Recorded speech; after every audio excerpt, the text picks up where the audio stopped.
ជំរាបសួរលោកគ្រូអ្នកគ្រូសួស្តីសិស្សានុសិស្សទាំងអស់គ្នាបាទយើងតមួយទៀតបាទយើងនិយាយពីវិធីគុណពហុធាជាមួយនឹងពហុធា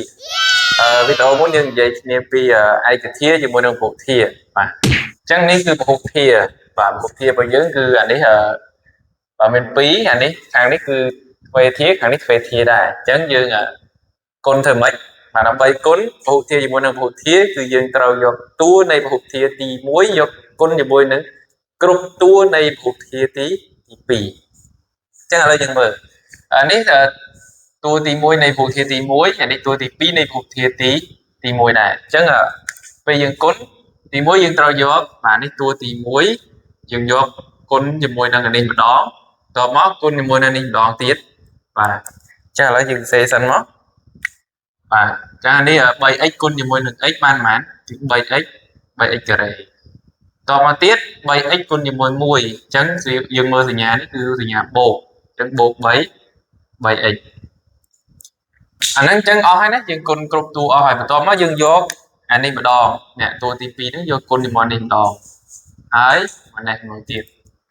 អញ្ចឹងយើងមើល2គុណ x បានប៉ុន្មានយើងមើលសញ្ញាផងគឺបូក 2x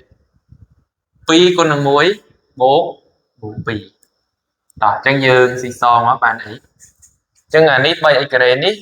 វាអត់អាចបូកដល់ជាមួយគេបានទេដោយសារតែ k វាខុសគេអញ្ចឹង 3x ការ៉េអញ្ចឹងយើងមើលអានេះ 3x បូក 2x បាន 5x ហើយ2នេះគឺយើងទុកនោះដល់ដែរអញ្ចឹងហ្នឹងគឺចម្លើយប៉ុណ្ណឹងមួយទៀតខ 9a ការ៉េដក25កតាឲ្យ a សេគុណ5បូក ab អញ្ចឹងយើងធ្វើដូចគ្នាគឺយើងត្រូវយកតួហ្នឹងយកតួទី1វាហ្នឹងយកទៅគុណជាមួយនឹងគ្រប់តួនៃពហុធាទី2អញ្ចឹងយើងគុណមកតោះអញ្ចឹង 9a ការ៉េគុណជាមួយនឹង a សេគុណ5អញ្ចឹងយើងគុណទៅ9នៅតែ9ដែរប៉ុន្តែ a សេគុណ5ហើយនេះa សេគុណ2ជាមួយ a សេគុណ5គឺបាន a សេគុណ7យើងបូកនេះផ្សំវាតមកទៀតយើងគុណមកនេះទៀតអញ្ចឹងសញ្ញាអីនេះសញ្ញាបូកអញ្ចឹងបូកប៉ុន្មានបូក9អានេះ a ការ៉េគុណជាមួយនឹង ab អញ្ចឹងវាទៅជា a សេគុណ3តមកនេះម្ដងនេះដក25នេះដក25ហ្នឹងគុណមកតួនេះតោះយើងគុណមកអញ្ចឹងដក25គុណជាមួយនឹង a សេគុណ5គឺដកមកដក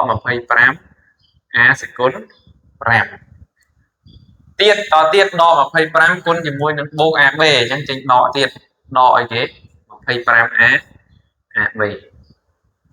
ចាំដល់ឡើយនេះយើងធ្វើម៉េចយើងត្រូវបាទបូកដកឯកធាណាដែលដូចគ្នាអញ្ចឹងយើងមើលឯកធាណាដែលដូចគ្នា9a សេគុណ7នេះដូចជាអត់មានអីដូចទេយើងទុកដដែល a សេគុណ7អានេះដូចជាអត់មានដែរអានេះក៏អត់ណាអញ្ចឹងចម្លើយយើងអស់ចម្លើយត្រង់ខាងលើនេះអត់មានអីបូកគ្នាបានទេ